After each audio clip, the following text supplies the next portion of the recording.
Let's get to Israel-Iran tensions and the White House still awaiting word about what the president is thinking on this matter about doing. Megan Cassella is in Washington with the latest. Megan, what do you hear?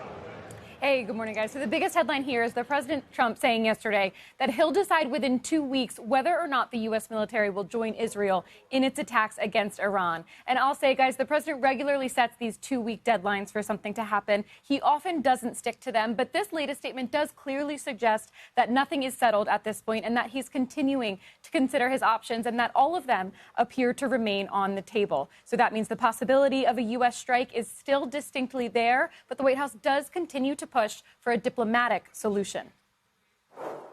Look, Iran is in a very weak and vulnerable position because of the strikes and the attacks from Israel. And with respect to the president's statement, I shared that with all of you. And he has been very direct and clear. Iran can and should make a deal. We sent a deal to them that was practical, that was realistic, or they will face grave consequences.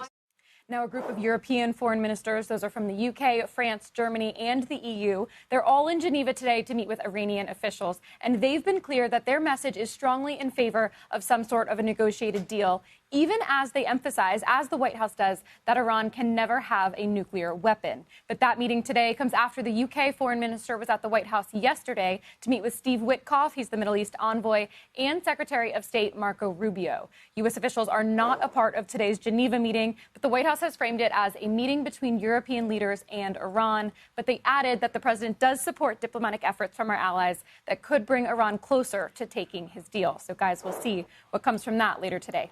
Guys. You know, there's a lot of talk, Megan, about will he, won't he, and everybody has opinions inside his party and the other side, the world.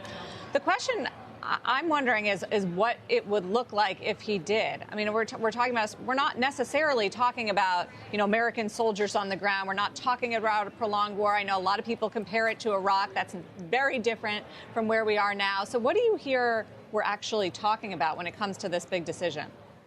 We don't know exactly, but what it seems like the most likely possibility is using these bunker-busting bombs, as they're known, which would require the use of American B-52s and American pilots, in order to bomb, most likely, Fordo, the underground nuclear facility site that they think U.S. bombs and military equipment would be required in order to completely take that out. There are questions about whether it would be effective, and President Trump, based on all the reporting and everything that we know is out there, has been asking these questions of whether it would be effective, but that seems like the most likely possibility.